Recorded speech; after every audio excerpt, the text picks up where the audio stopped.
Bienvenue sur le podcast de l'agence 3ème Web.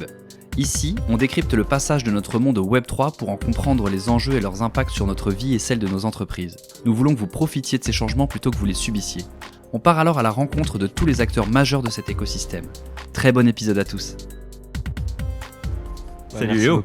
Salut. Merci de prendre du temps pour nous aujourd'hui. Avec grand plaisir. Écoute, est-ce que tu peux te présenter très rapidement ? Je m'appelle Léo Dantan, j'ai 22 ans et je suis fondateur de Deléo, qui est une marque de designer Web3 et Made in France. Et ça fait maintenant 2 ans que je suis sur ce projet-là. Et j'avoue qu'au début, je n'étais pas parti sur un projet qui était Web3. Mais en voyant un petit peu le développement de ce nouveau milieu, je me suis dit qu'il y avait vraiment un potentiel au niveau mode. Il fallait trouver surtout un projet qui soit pertinent au niveau Web3. Et du coup, voilà, maintenant, ça fait 1 an et demi que je travaille dessus. Donc est-ce que tu nous confirmes qu'aujourd'hui, on va dire mélanger le monde physique et le Web3 dans notre discussion ? Totalement. bien. C'est Trop vraiment bien. l'objectif. Trop bien. Juste une petite exception, d'habitude Ouais. on attaque direct sur les sujets. Est-ce Ok. que tu peux juste nous raconter où est-ce qu'on est, parce que c'est quand même un peu magique. Ouais. Alors, on a un institut français de la mode. C'est mon incubateur maintenant depuis 6 mois. Mais c'est aussi du coup un institut axé plutôt école, qui fait des formations tout le milieu de la mode. Et ils sont aussi orientés Web3. Il y a par exemple Ariani qui est partenaire. Et du coup, voilà, c'est un institut où il y a des étudiants et même des formations professionnelles. Voilà. Trop bien. Bon, en tout cas, en arrivant jusqu'à la salle, on voit des gens coudre dans tous les sens. Ouais. On sent que c'est un univers créatif. Est-ce que tu peux nous donner ta définition d'un NFT, s'il te plaît ? Bien sûr. En fait, pour te Ouais. donner un peu plus de contexte, la ligne éditoriale du podcast, c'est vraiment que les gens comprennent ce qui se passe avec le Web3 et on part pas du tout du principe qu'ils maîtrisent Ouais. tous ces mots-là. Et donc aujourd'hui, comme on va essentiellement parler d'NFT, ça m'intéresse d'avoir ta définition d'un NFT de manière vulgarisée. Ouais. Pour moi, un NFT, c'est ce qui certifie un produit via la technologie. C'est-à-dire que quand vous avez un produit quelconque, je parle pas forcément uniquement de technologie. Là, je vais essayer d'être plus large, justement, volontairement, pour essayer, comme tu disais, de faire comprendre aux gens. Quand on a un produit quelconque, si on veut prouver qu'il est authentique, aujourd'hui, il y a pas grand-chose qui le permet. Du coup, pour moi, un NFT, c'est vraiment une façon d'authentifier technologiquement quelque chose. C'est toute la traçabilité qu'il y a autour grâce à la blockchain. Euh, et donc, tout simplement, de prouver comme je dis, l'authenticité de quelque chose. Voilà. À quoi ça correspondrait dans le monde d'aujourd'hui ? Pour des gens genre la carte grise d'une voiture, ça compte ? Ça, mais ça, encore une fois, c'est un peu la terminaison du tout process. Mais pour en revenir justement à la carte grise, je trouve que la blockchain, en fait, c'est juste un registre ouvert à tous, comme si chacun de nous tous avait ce registre et pouvait savoir quand un NFT a été acheté, qu'il est passé par telle et telle personne. Et c'est juste ça, en fait, la traçabilité et l'authenticité. Et c'est pour ça que je trouvais que c'était vraiment pertinent dans le monde de la mode. Parce qu'aujourd'hui, il y a plein de marques qui ont créé des vêtements qui sont revendus des millions d'euros, enfin, peut-être plus des milliers d'euros, on va dire. Mais derrière, il y avait beaucoup de produits de contrefaçon et c'était très difficile de savoir qu'est-ce qui était vrai et qu'est-ce qui était faux. On va y revenir. Au début de cette hype sur le Web3, on a vu on a vu un screenshot du premier tweet de l'histoire de l'humanité être vendu des millions d'euros. Aujourd'hui, il vaut plus rien. Quel est ton avis en fait sur ce qui s'est passé et sur la pérennité en fait de l'art numérique au sens j'ai un JPEG, c'est juste un JPEG, achète-le. Je pense que ce qui s'est passé avec l'art numérique, c'est exactement pareil que ce qui se passe avec l'art classique. C'est-à-dire que quand on crée quelque chose, quand on est un vrai artiste, on donne de la valeur à l'art de par le chemin de l'artiste, toute la renommée qu'il y a autour. Aujourd'hui, l'art numérique, c'est arrivé très vite, donc des gens sont emparés un petit peu de la hype. Mais aujourd'hui, on y revient quand même beaucoup plus à la réelle valeur des choses, la réelle valeur de l'artiste. Il y a eu un petit peu un boom où tout le monde ne comprenait pas vraiment ce qui se passait. Il y a eu beaucoup de spéculation. Et comme dans toutes sortes de choses, la spéculation a fait que les prix sont envolés.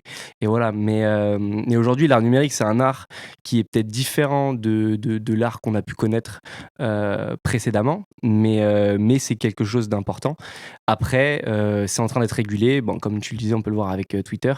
Il a fallu un petit peu aux gens du temps pour comprendre. Mais aujourd'hui, on est quand même un peu plus proche de ce qui se vaut réellement. Mais c'est intéressant ce que tu dis parce que moi, dans ma tête, Mmh.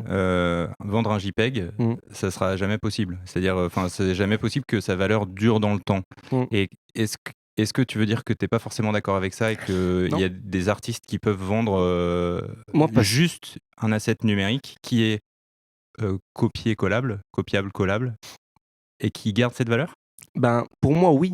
Parce que, en fait, c'est tout le travail de l'artiste qu'il y a derrière. Moi, en plus, je suis quelqu'un qui est vraiment né Gen Z. J'ai commencé avec l'ordinateur, je devais avoir 10 ans, je faisais des vidéos. Après, j'ai connu Photoshop très tôt. J'ai commencé à faire mes premiers montages. Et en fait, il y a une vraie recherche artistique. C'est un nouvel outil numérique, certes, mais on peut créer vraiment de l'art avec le numérique. Donc, je pense que l'art numérique a un réel intérêt. Après, c'est la démarche artistique et l'œuvre finale et puis l'artiste, bien sûr, comme je disais juste avant, qui fait la valeur réelle du produit. Si aujourd'hui vous prenez une photo et que vous la mettez en NFT et que vous dites ouais ça vaut 1 million d'euros, si vous achetez ça vous êtes débile. Enfin, c'est comme si vous griffonniez sur un bout de papier et vous dites que le papier il vaut 1 million d'euros. Ben non. Ouais, mais le problème dans ce que tu dis, Mhm. c'est que quand on a un peintre qui fait une œuvre exposée au Louvre, elle est réellement unique. Il y a des tas de gens qui ont dit oui, pour comprendre les NFT, c'est comme si, je sais plus quoi, t'imprimes la Joconde. Bah non, c'est pas comme si enfin, Ah avoir non, une impression de la Joconde, c'est non, pas la même chose que je d'avoir suis d'accord. l'original. Sauf que le problème, c'est que l'original de ce qui sort de Photoshop, Mhm. ensuite, quand tu le copies, il n'y a aucune différence d'un asset à l'autre. Bah, je trouve que c'est un peu comme les gens qui font des copies très très similaires et qui sont exposées par exemple dans les musées. Et puis après, vous avez la vraie œuvre qui est Ouais, je suis d'accord avec toi, sauf que là, elle est pas très très similaire. Un JPEG, c'est pile poil la même chose. C'est juste c'est pas celui qui est sorti de l'export Photoshop, mais Bah, je trouve que quand on achète une œuvre d'art, c'est comme je disais, c'est toute la démarche, tout le process de création aussi qu'on achète. C'est ce que l'artiste a fait, c'est tout ça que vous achetez avec l'œuvre d'art. C'est pas uniquement parce qu'aujourd'hui il y a des carrés blancs qui se vendent des milliers et des milliers d'euros. ça, je t'avoue que j'ai du mal à le comprendre aussi. Je pense que c'est un peu la même démarche. Je pense que bon, après, Parce qu'il y a quand même une histoire de rareté quand même en général derrière une forme d'art. ouais.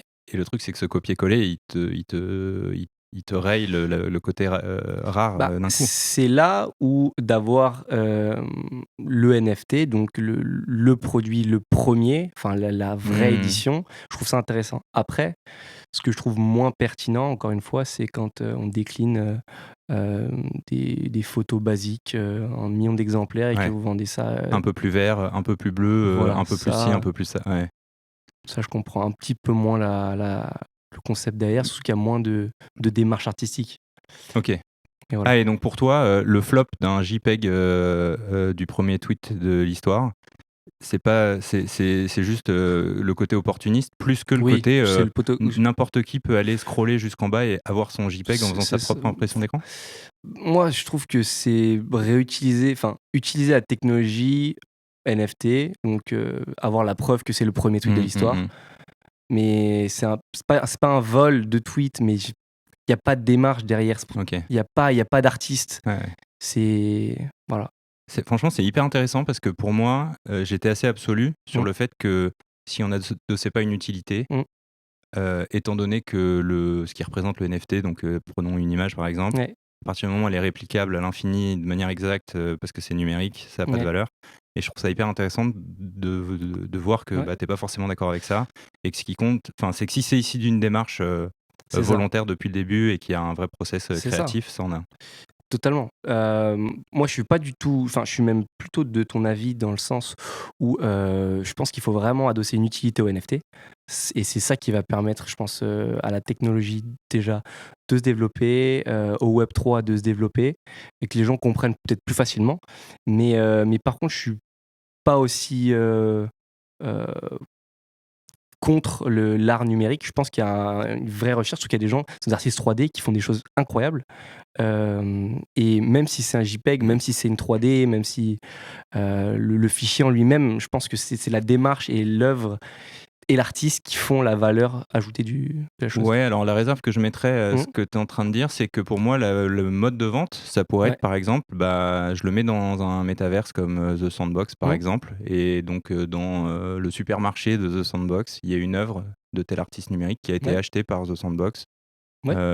et là j'y trouve un sens. Ouais. En revanche, que quelqu'un le possède dans son wallet, j'ai plus de mal. Mais en tout cas, c'est intéressant de. Enfin, pour moi, la valorisation de l'artiste, elle sera plus à ce niveau-là. On a quand même l'impression qu'il y a une relation très forte entre la mode et le Web3. Et quand on a commencé à entendre parler très fortement du Web3, on a entendu parler de Gucci, d'Adidas, de Nike. euh, et d'autres marques dans d'autres secteurs. Mais en tout Mhm. cas, la mode semble s'être emparée du Web3 d'une manière assez conséquente. Et ça m'intéresserait de savoir pourquoi, à ton avis. Bah, tout d'abord, il faut savoir que les marques de mode, enfin ces groupes, parce que derrière c'est des groupes, ils ont énormément d'argent. Donc déjà, ça facilite grandement les choses, pour être sincère. Et puis ensuite, ils veulent vraiment tester et pouvoir être déjà présents sur les potentielles nouvelles économies de demain. Et du coup, je pense que c'est pour ça qu'elles se sont orientées vers ça. Moi, j'ai travaillé, du coup, enfin, j'ai une station F et du coup, là-bas, il y avait pas mal d'agences de Web3 qui se sont créées. Et du coup, ces marques-là venaient beaucoup vers ces boîtes-là. Et c'est là que je me suis rendu compte qu'en fait, c'était pas réellement une ambition de la marque, mais plus un test. Ils étaient plus, bon, on va sortir, je sais pas, 100, 200, 1 million d'euros pour tester notre marque avec le Web3. Nous, on comprend pas réellement les enjeux. On va donner ça à des agences qui sont plus jeunes, qui comprennent peut-être mieux. On va faire des tests. Si ça marche, à la suite, on internalisera. Et ça, je pense que c'est ce qui est en train enfin, là, on arrive à la fin des tests, à mon avis. On peut voir que Hermès a sorti un projet dernièrement. Je sais que Louis Vuitton travaille dessus. Il y a d'ailleurs un étudiant qui vient d'ici, qui est maintenant en charge de la collection là-bas. Bah, je Euh, pense que c'est grâce à toi que j'ai échangé avec lui. Gaspard. Sans doute. Ouais. Et il m'a dit je travaille dans un milieu trop confidentiel. Oui, oui, pour eux, je sais que c'est compliqué. Ouais. Mais bon, en même temps, à l'inverse, pour moi, c'est plus simple parce que justement, eux, ils n'ont pas du tout besoin de communication. Et moi, à l'inverse, je préfère justement essayer de faire comprendre aux gens les enjeux et essayer de.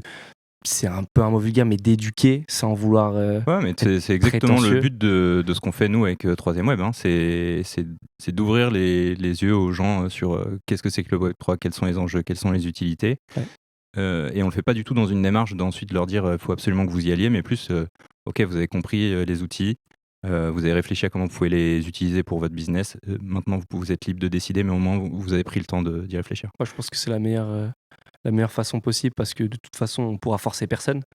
Et si, comme on disait, il faut trouver des utilités aux gens parce que c'est pas en créant des nouvelles choses mais qui n'ont pas forcément un intérêt pour tout le monde qu'on va développer le Web3, qu'on va faire comprendre la blockchain. Déjà, le mot NFT, je trouve qu'il a été très très mal choisi parce que non-fungible token, c'est très difficile à comprendre. Mais non, je pense que c'est une ambition qui est louable. Et donc pour toi, quand on voit d'autres secteurs d'activité qui s'y sont mis, enfin on a beaucoup entendu parler de la mode, plus parce que c'est des marques qui sont très impliquées dans le marketing de manière générale et Exactement. que... Ok. Mais parle-nous un peu de ce que tu as lancé. Bah écoutez, moi, comme je disais, l'objectif, c'était vraiment de trouver un projet pertinent, mais avec le monde de la mode. Déjà, pourquoi la mode? Pourquoi la mode? Bah ça, c'est parce que ça fait longtemps que je suis dans ce milieu-là. J'avais créé ma première petite marque, qui était une marque un peu bas de gamme de streetwear, quand j'avais 16 ans. Et j'étais avec un associé, mais on n'avait pas vraiment les mêmes ambitions. Moi, j'avais vraiment envie de créer un univers autour de la marque, créer une marque forte avec un business model particulier, un projet vraiment une marque forte. C'était vraiment mon ambition. Et du coup, on s'est séparés au bout de 2 collections. Et c'est pour ça que derrière, j'ai fait une prépa design et une école de mode pour gérer un petit peu tous les aspects design et après comprendre aussi les gens qui allaient travailler pour moi, parce que je savais dès le début que j'allais pas pouvoir tout coudre moi tout seul pendant des années, mais je voulais vraiment comprendre les gens avec qui je travaillais, etc. Et par la suite, du coup, je suis un enfant, comme je dis, Gen Z, très axé sur la technologie. Et quand j'ai vu le boom des NFT, je me suis dit, OK, il faut trouver quelque chose de pertinent. Et en fait, les NFT répondaient à une problématique que je trouvais primordiale. Moi qui suis né en regardant tous les jeudis les drops de Supreme, à essayer d'acheter les dernières paires d'Off-White avec Nike, toutes ces paires un peu hype qui prenaient énormément de valeur. Et du coup, en créant de la valeur, créer aussi derrière plein de contrefaçons.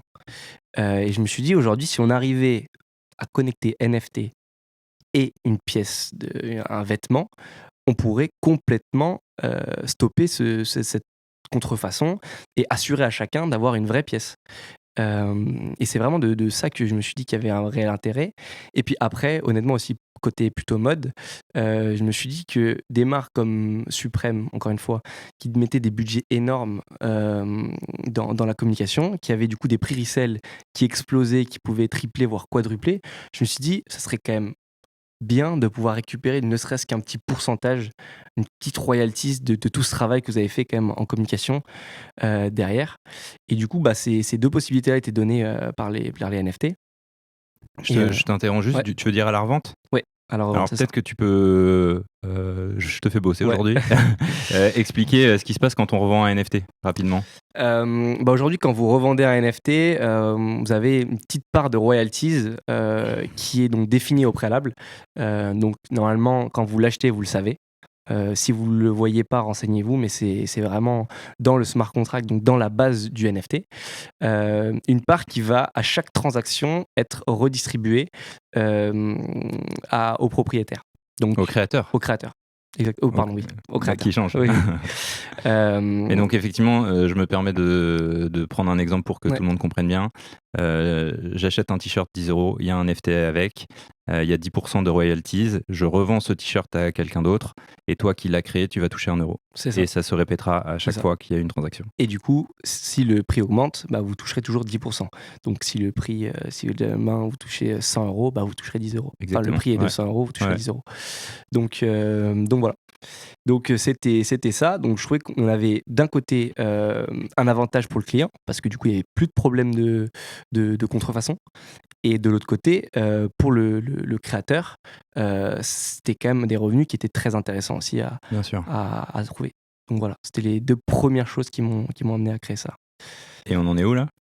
Et aujourd'hui, du coup, j'ai réussi à faire ça. Et une autre problématique, c'était de fixer ça physiquement. Parce que si vous avez un produit physique mais un NFT, ça veut dire que d'un côté, vous pouvez vendre le produit physique et de l'autre côté, revendre le NFT. Donc, vous possédez plus l'authenticité, entre guillemets, technologique de votre produit. C'est ça, il faut la paire, quoi. C'est ça. Et du coup, c'est pour ça que je me suis orienté vers une technologie qui s'appelle NFC. Donc, c'est une petite puce qui est vraiment basique. C'est ce que vous avez dans le téléphone pour payer l'Apple Pay, c'est ça. Ouais. Et du coup, vous scannez votre petite puce qui est dans votre colle et vous avez directement votre NFT sur votre vêtement. Pareil au niveau du jour où vous allez acheter, par exemple. Donc, vous allez payer en magasin. Vous pouvez payer en euros. Et derrière, réclamer votre NFT. J'ai volontairement réclamé. Vous avez claim, si vous voulez, votre NFT, juste en scannant la petite puce, en rentrant votre wallet et en rentrant un petit numéro de série quand même de sécurité qu'on a rajouté pour éviter que des gens viennent dans le magasin récupérer tous les NFT. Ce serait un peu bête. Attends, mais du coup, redétaille-nous le process exact. Ouais. Donc, si j'ai bien compris, déjà, t'es pas aidé parce qu'il faut que tu parles de NFT et de NFC dans la même phrase. Ouais. Donc Désolé. ça, il va falloir que tu trouves un moyen, mais c'est Ouais. un autre sujet. J'ai le NFT qui est donc sur la blockchain et qui est lié à un t-shirt en magasin. Prenons C'est ça. l'exemple d'un t-shirt, on est parti là-dessus. Ouais. Sur ce t-shirt est cousue une puce, C'est- ouais, qui est NFC pour le C'est coup, ça. Near Field Contact, il me semble, qui va permettre de faire le pont entre les C'est deux. ça. Après, la petite puce, il y a vraiment rien de compliqué pour que tout le monde comprenne bien. C'est, vous pouvez mettre n'importe quel lien sur la puce, ça marchera aussi. Nous, ce qu'on fait, c'est, mettre du coup, notre base de données, dessus pour qu'en fait, lorsque vous allez, scanner cette petite puce, vous allez rentrer du coup votre wallet forcément pour pouvoir récupérer votre NFT et par la suite, le petit code en fait qui va, retrouver le bon produit. Parce que sinon aussi vous aurez pu avoir, si vous achetez un t-shirt bleu, vous voulez avoir votre t-shirt bleu avec le lot tant de, enfin vous avez le bon Ouais, numéro de ouais. série quoi. Donc Et voilà. alors, est-ce que tu peux me refaire le process Ouais. de je récupère le NFT une fois que j'ai acheté mon t-shirt Ouais. et je suis sûr que c'est le bon NFT Ouais. et peut-être, je te laisse choisir si tu veux en parler avant ou après, mais comment tu fais quand tu produis 10 000 t-shirts Mmh. pour créer 10 000 NFT qui soient bien liés à une production? Bah, c'est pour ça qu'on a fait une base de données. En fait, donc comme je disais, pour éviter que des gens viennent récupérer tous les NFT dans les magasins, parce qu'on avait du coup un enjeu qui était physique et digital. Tout à fait. Pour ce qui était en ligne, c'était plus simple vu que vous allez recevoir votre produit chez vous. Il n'y a personne qui va venir récupérer votre NFT. Mais par contre, en magasin, on avait cette problématique-là. Donc, ce qu'on s'est dit, c'était de mettre du coup en boutique les vêtements de façon classique. Et lorsque vous achetez votre produit, vous avez dans votre packaging un numéro de série sur une forme de petite carte où on vous met aussi un QR code pour vous expliquer tout le process, pourquoi vous avez acheté un NFT, tous les avantages, justement, dans le but un petit peu d'éduquer. J'aime pas ce mot, mais Ouais, ouais. voilà. Et du coup, le première étape, lorsque vous scannez votre petite puce, c'est d'abord rentrer votre wallet. Donc ça, il faut vous en avez créé un en Ok. préalable. Donc là, petit instant vulgarisation, je m'en occupe. Voilà. Comme ça, tu peux boire un peu. Voilà. Donc le wallet, c'est exactement l'équivalent de son portefeuille qu'on a dans sa poche avec son argent. Et sauf que ce portefeuille-là, il est en ligne et bah, il est sur la blockchain même. Et il permet de stocker ses cryptos, mais également ses NFT. Et ça, on vous refait pas la définition. Vous pouvez revenir au début de l'épisode. Et du coup, une fois que votre wallet est connecté, vous rentrez le petit numéro de série qu'il y a sur votre carte qu'on vous a donné au moment de l'achat. Et du coup, vous êtes automatiquement connecté Ok. avec le bon NFT. Ok. Voilà. Et donc, parce que j'ai créé des NFT, Ouais. je te raconterai l'histoire de mon NFT de Tâche de Café un autre jour, parce que c'est pas le sujet du jour, mais c'était une histoire assez marrante. Il vaut Ok. $1 500, mais personne ne l'a acheté encore, mais le prix s'est envolé. C'est pas mal, ça. Bah ouais, mais sauf que personne ne l'a acheté, donc c'est pas vraiment ce qu'il vaut. Mais en tout cas, il est listé $1 500 alors que je l'ai mis à $1. J'aurais pas dû faire cette digression parce que je me suis perdu en route. Comment tu... Ah oui, voilà. Donc Au niveau du process. Ouais, c'est ça. C'est que j'ai mis un certain temps quand même. Enfin, c'est pas neutre. Ça prend pas une seconde. Il faut Mhm. que tu crées ton NFT, que tu uploads, tu payes tes frais de mise en ligne. J'ai évité d'utiliser le mot gas fee. Voilà. Comment tu fais quand t'en as 10 000, quoi? Il y a des process qui existent. C'est juste, j'en sais rien. Mais peut-être que tu vas me dire, c'est tout simple. Alors, pour être honnête, cette partie-là, je m'en occupe beaucoup moins. Ok. Mais oui, pour le moment aussi, on est quand même que sur la collection qu'on va sortir du coup en décembre. On est sur 300 produits. Donc, ça va relativement. Notre base de données, elle va bien, il n'y a pas de problème. Et puis après, en fait, la base de données, en fait, c'est vraiment relié au code. Donc, dès que vous rentrez le bon code, forcément, ça vous lie. Je parlais pas tant de lier les deux, Ouais. mais plus de justement Les gas fees. même 300. Non, Ouais. comment tu crées 300 NFT d'un coup qui sont paramétrés d'une manière où tu es sûr qu'il n'y a pas eu d'erreur. C'est un process automatisé du coup ou c'est... Non, on fait ça manuellement. En fait, dans notre concept de collection, bon, du coup, on va repartir un petit peu, Ouais, mais allons-y. on va hein. avancer. En fait, dans nos collections, là, on sort 11 designs différents et chaque design a 3 niveaux de rareté, que ce soit physique ou digital. C'est-à-dire que physiquement, on a différents boutons. Donc, on va avoir peut-être un bouton basique que vous avez sur toutes les chemises. Le bouton du level 2 va être en Swarovski. Et le niveau 3, ça va être même une pièce qui va se rapprocher de la haute couture avec en plus de la broderie main ou ce genre de choses-là. Euh, Et en fait, nous, ce qu'on fait sur nos NFT, c'est qu'on reproduit nos NFT en version 3D pour qu'à moyen terme, on propose la jouabilité de ces vêtements dans des univers virtuels tels que les métaverses ou les jeux vidéo. Et notamment, le jeu vidéo qu'on vise, ça serait NBA 2K, parce qu'on est proche, on est un peu streetwear, encore une fois par D'accord. rapport à ma culture Gen Z. Ok. Mais du coup, voilà, l'objectif, c'est moyen terme, même, je dirais, de posséder votre vêtement de façon physique, mais également de pouvoir le jouer de façon digitale. Est-ce que tu peux expliquer à ma mère pourquoi c'est important d'avoir une chemise hors de prix dans un univers digital alors que... non mais en fait je trouve ça hyper intéressant ce truc là Ouais. et en fait c'est un truc que j'ai d'autant plus de mal à... Mm. Enfin en fait si je le comprends en fait, c'est que à mon avis c'est tout bêtement comme dans la vraie vie quoi. C'est exactement Tu ça. peux très bien t'habiller avec une chemise à 10 C'est- balles comme c'est une à de l'image. 500. C'est totalement de l'image. Mais et tu vois, c'est là où c'est marrant pour moi qui ai 36 ans, ça va, mais je commence à avoir de me dire, c'est fou, il y a des gens qui sont prêts à payer cher pour que leur petit bonhomme dans le jeu vidéo, il soit juste plus stylé que les autres. Voilà, Quoi. c'est ça. Et en fait, c'est aussi simple que de se dire que c'est comme exactement dans la pareil que vraie vie. Exactement. Et je trouve que c'est une belle manière aussi de dire aux gens, bah ouais, en fait, le digital, les gars, arrêtez de dire que c'est juste un truc à la marge. C'est Les ça. gens, ils existent dedans, en fait. Exactement. Il y a plein de gens qui passent leur journée avec des habits ultra basiques, mais derrière qui ont des skins incroyables. Donc des vêtements de façon digitale, incroyables. Et moi, ce que je voulais vraiment créer, c'est justement d'avoir une première marque qui part du physique, mais qui va aussi dans le digital. Et vous avez parce que quand on achète un vêtement, bon, je vais sortir de ma marque, je vais dire par exemple Vuitton. Si vous avez la possibilité d'avoir la même veste Vuitton dans GTA ou dans NBA 2K, tout de suite, votre image, elle est pumpée, quoi. Ça fait tout de suite un petit effet, ok, j'ai ma veste Tout à fait. aussi en digital. Et même si je trouve ça encore fou, je le comprends parfaitement. Je trouve ça fou et compréhensible. Qu'est-ce qui... Tu pars sur quel volume parce que en fait, tu vois, tout à l'heure, on a donné l'exemple du t-shirt à 10 euros. Ouais. J'imagine que tu t'amuses pas à faire tout ça pour vendre des Non. t-shirts à 10 euros. Non. Moi, ce que je voudrais, la stratégie de la marque, c'est vraiment d'être haut de gamme, luxe. Donc, de toute façon, on voit très bien dans les cryptos, même. C'est des vrais diamants sur ta veste? Non, c'est du Swarovski. C'est du Swarovski. Mais justement, l'objectif, de toute façon, comme je disais, les cryptos, on part à 0,1 ETH, on est déjà à presque 120 euros. Donc, c'était en plus de ça plus facile pour quelque chose d'haut de gamme, surtout sur ces. Après, on peut choisir d'autres blockchains. Aujourd'hui, la blockchain la plus utilisée, c'est Ethereum. Et du coup, je me suis dit, bon, la blockchain, elle nous convient. La gamme de prix est OK. On va rester sur du luxe parce que, aussi derrière, il y a vraiment. Comme je dis, je viens vraiment de la mode. Je ne vais pas faire ça uniquement de façon monétaire. Des petits t-shirts fabriqués en Chine. Non, il y a vraiment un vrai produit derrière. Et c'est aussi pour ça que je trouve que, comme je disais, le lien entre physique et digital est important.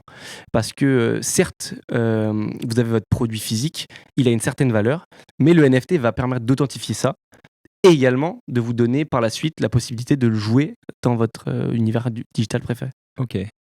Et est-ce que tu penses que 100% de tes clients, enfin, je sais pas d'ailleurs, vous avez peut-être lancé, c'est peut-être déjà effectif, va donner la peine de lier ça à son portefeuille virtuel, surtout s'il n'en a pas, et donc d'en créer un par la même occasion. Ouais. Et donc là, tu parlais d'éducation, et je suis d'accord avec toi, c'est pas le bon mot, mais au Ouais. moins tout le monde comprend.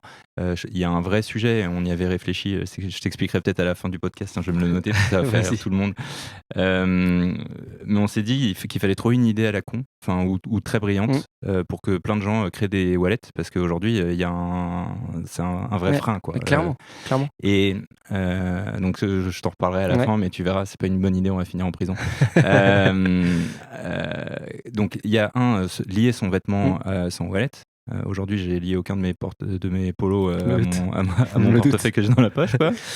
Et la deuxième chose, c'est cette transmission du NFT à chaque fois, parce qu'en plus parce que si toi, là pour le coup, je le vois peut-être mieux, c'est que s'il revend mieux son produit de luxe quand il vend les deux, là ils vont se donner la peine de le faire, parce que si tu vends que la moitié, tu seras pas gagnant.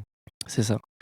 Et donc pour la première question, en fait, j'ai répondu également à la question, j'imagine, c'est que si tu achètes ce produit chez toi de luxe et que ensuite tu veux le revendre et tu veux lui donner son plein potentiel de valeur, Ouais. tu es obligé de faire toute la manipulation de lier le NFT Bah, au produit physique. je pense que c'est une des plus grosses problématiques aujourd'hui auxquelles le Web3 est confronté. C'est justement créer des wallets. Et pour ça, pour créer des wallets, il faut, je pense, revenir à quelque chose de tangible pour la grande majorité des gens. Et justement, je pense que les projets culturels sont vraiment la clé pour le développement du Web3. Alors, soit la mode, ça va peut-être être aussi la musique. Je maîtrise beaucoup moins le sujet musique et NFT, mais je pense que ça peut vraiment être le bon moyen de développer ça. Pour en revenir du coup à la création de wallet, aujourd'hui, nous, c'est vrai qu'on a peu de gens jusqu'à maintenant qui ont créé des wallets grâce à la marque. Après, on a fait pour le moment que des éléments physiques. Là, ce qu'on est en train de passer comme étape, c'est justement aller au digital et on s'oriente aussi plus vers les États-Unis qui sont quand même déjà plus avancés euh, de par notre budget. Honnêtement, si on avait plus de budget, on ferait peut-être plus de choses déjà ici. Mais, euh, mais je pense que c'est ça qui va permettre aux gens de comprendre, c'est d'avoir un produit physique dans les mains, de faire physiquement l'action, de dire C'est ça, ok, ouais. je connecte mon wallet, je rentre mon truc, ok, j'ai récupéré la propriété et l'authentification du vêtement. C'est marrant Ouais. ce que tu dis parce que dans les formations qu'on fait aux directions marketing, Ouais. il y a une partie théorique et ensuite c'est ok, maintenant vous allez acheter 2 euros de crypto.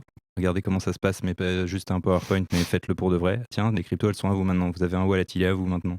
Et maintenant, vous allez minter un NFT, vous allez payer des gas fees, etc. Ouais. Et à la fin, ils ont fait toute la chaîne et ils l'ont vécu, quoi. C'est pas juste. C'est ça, c'est ça. Et donc, grâce à nous, à chaque fois, par batch de 20, il y a 20 personnes en plus qui créent des wallets. Je ne sais pas s'ils s'en servent encore aujourd'hui, peut-être que certains si.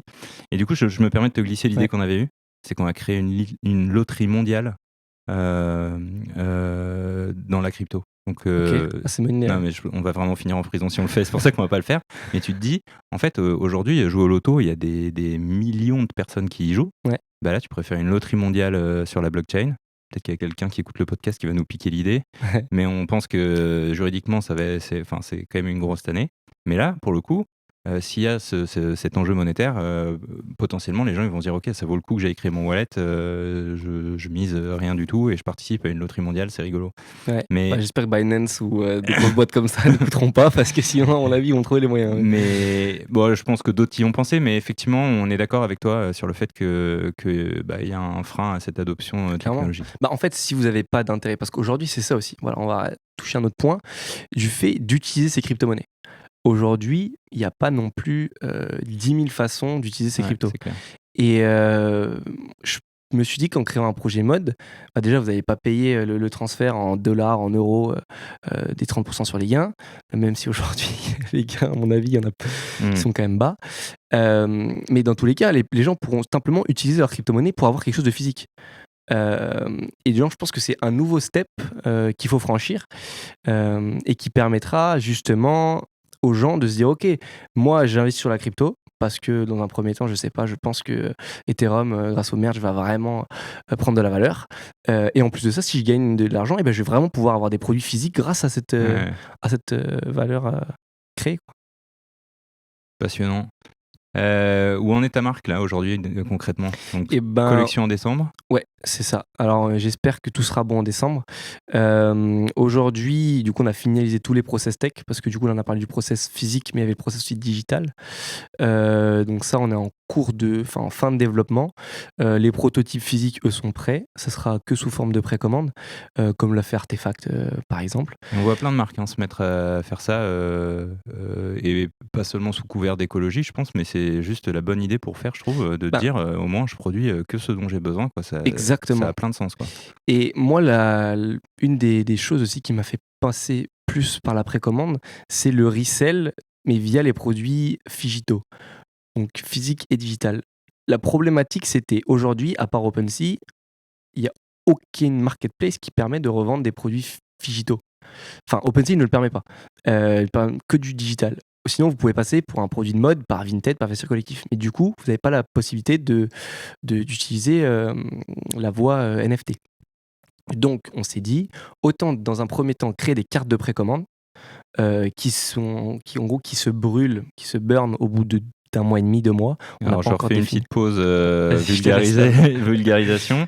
OpenSea, c'est une plateforme qui permet de créer et de stocker les NFT sur la blockchain, et c'est là que vont avoir lieu les transactions de ces fameux NFT. Et ensuite, tu as dit quoi, burner? Et burner, c'est utiliser l'utilité adossée au NFT. Si t'as pas l'air, je suis pas à 100%, mais vas-y, je suis là pour apprendre aussi. Burn, en fait, c'est que vous détruisez ce premier NFT, ce qui vous amène à une conséquence, quelle qu'elle soit. Ah, ok. Là, c'était l'utilisation pure et simple, le service est clos. Alors qu'en fait, pas forcément. Ouais, justement. On va en revenir sur le process pour que ce soit plus clair. En fait, du coup, vous avez cette carte de précommande qui est du coup valable pendant 1 mois et demi, on va dire. C'est pas encore défini, c'est pour ça. Mais la carte de précommande, vous pouvez du coup la revendre, la resell sur OpenSea, sans avoir le produit physique chez vous. Ok. Ce qui permet justement d'éviter déjà d'envoyer un produit écologiquement, juste d'envoyer le produit, et puis après que vous souhaitez juste faire une plus-value sur le produit parce qu'il y a un peu de hype ou pour X ou Y raison. Ok. Et vous, derrière, vous allez la revendre. Et du coup, vous allez prendre votre produit, prendre un transporteur et le renvoyer peut-être à l'autre bout du monde. Ok. Nous, c'est directement via la carte de précommande, vous le mettez sur OpenSea, vous revendez, vous faites votre plus-value ou juste vous revendez. Et l'autre personne, elle, qui peut du coup burn cette carte de précommande, elle va avoir un petit poke qui va vous mettre en fait votre adresse pour qu'on puisse vous envoyer justement le produit physique. Ok. Et du coup, ça permet le resell, mais sans avoir des problématiques de contrefaçon, écologiquement de transport. Voilà. Et donc, pas de tu problématique comptes physique sur et le digitale. fait qu'avant même que les gens possèdent la chemise ou je sais pas Ouais. quoi, il y a déjà une première boucle de valorisation du produit. C'est ça. C'est Intéressant. ça. Parce que vu qu'on est sur de la blockchain, on est sur des petites quantités, on se dit qu'il suffit, je dis de façon toute bête, mais qu'il y ait un gros influenceur ou un rappeur américain ou quelque chose comme ça qui porte, et il peut y avoir un produit qui peut devenir viral. Ok. Et du coup, on s'est dit, ok, mais si ça devient viral et que les gens commencent à vraiment vouloir le produit, comment on fait? Parce qu'aujourd'hui, on peut revendre nulle part. Vous allez revendre, comme je disais, via Vinted Ouais. ou sur OpenSea, mais du coup, qu'est-ce qui vous dit qu'on va vous envoyer le produit physique derrière? Ok. Et Ah je me ouais, suis hyper dit, s'il commence à y intéressant. avoir des scams comme ça, on est mal parti. Ok. Donc au début, pour te libérer de ce problème-là, Voilà. le physique, il est en attente C'est ça. et on laisse le. Jusqu'à que la personne qui veut vraiment le produit décide de... Incroyable. Voilà. Putain, brillant. Et c'est l'autre question liée que j'allais te poser, Ouais. c'est que je commande une chemise chez toi en ligne. Ouais. Délai de rétractation de 14 jours. ça va vous mettre des bâtons dans les roues de malade, non? Faites peut-être la vente en ligne, tu as dit? Il n'y avait que du magasin physique. Enfin, Non, il y a de la vente en ligne. ok. Sur la vente en ligne, vu que c'est du stock limité, c'est vrai que ça, c'est une problématique qui est chiante, pour être sincère. Après, je connais pas comment ça se passe avec les cryptos par rapport à ça. Parce que du coup... Ouais, mais les cryptos, tu les échanges. Là, je te Non, parlais mais c'est parce qu'on peut commander on peut commander en crypto. Ah, le fait de payer en crypto. Ouais. Ah, je pense Je que sais pas si ça enfin, change là, je quelque suis chose. pas juriste, je Ouais. vais pas m'engager dans une voie qui est pas la mienne. Mais je pense que peu importe la manière dont tu as acheté, c'est le fait d'avoir commandé en ligne, et la logique derrière, c'est de dire j'ai pas vu la chemise. Ah, le rouge, en fait, il est un peu trop clair. Je le pense un peu plus foncé. Ça Ouais. m'intéresse plus. Chose qui peut pas arriver en magasin parce que tu as tes yeux qui sont là pour les voir, quoi. Où est-ce qu'on peut trouver ta collection? Pour le moment, c'est du coup sur Instagram, c'est Deléo from Paris. Il y a le site qui est première version qui est disponible, c'est deleofromparis.com. Je le mettrai en description. Voilà, allez le voir en description. Mais tout ce qui sort en décembre va arriver parce qu'on est en train de finaliser la 3D. Donc sur chaque produit en fait doit être, du coup, comme je disais, digitalisé. Donc ça prend un peu de temps. Mais voilà, là prochainement, on va avoir au moins les 2 premiers looks qui devraient sortir. Et puis après. Et c'est quoi votre stratégie de lancement? Depuis le début, sur ce podcast, quand on interroge des gens, ils nous disent la clé, c'est la communauté. C'est vrai. Où est-ce que vous en êtes par rapport à ça? Vous comptez sur les auditeurs de 3ème Web? En partie, pourquoi pas. Mais en fait, nous, notre vraie stratégie, c'est de créer la première communauté NFT fashion. Parce qu'aujourd'hui, il y a très peu de marques qui ont... d'abord déjà des communautés, comme les grosses marques comme Dolce & Gabbana. Et après, il y a Artefact. Artefact, eux, ils avaient une communauté qui était beaucoup plus digitale, voire crypto, qu'une communauté fashion. L'objectif, c'est d'essayer de rassembler une communauté de gens qui sont et intéressés par le Web3 et intéressés par la mode. Donc ça, déjà, on passe par les entre guillemets, magazines traditionnels comme Vogue. On va essayer aussi de toucher à Ibis, ce genre de magazine-là. Ensuite, par des influenceurs, enfin plutôt des célébrités, parce qu'aujourd'hui, les influenceurs, c'est quand même moins notre cible, compte tenu du fait qu'on est haut de gamme et qu'on est... Ouais, aujourd'hui, les influenceurs, c'est moins stratégique. Mais voilà, c'est les deux principales objectifs, c'est Ok. magazine, presse et influenceurs, enfin, célébrité du coup. Écoute, merci d'avoir Avec grand m'avoir plaisir. accueilli dans ce super endroit et puis Merci à d'avoir toi. pris le temps. Voilà, LinkedIn est magique. On s'envoie Clairement. 3 messages, on se connaît pas et puis 2 jours Clairement. plus tard, on enregistre ensemble. Vraiment, merci beaucoup. Avec grand plaisir. Et puis voilà, on va aller continuer à visiter la cité de la Ouais, mode. Là, il y a ça plein de trucs à marche. voir.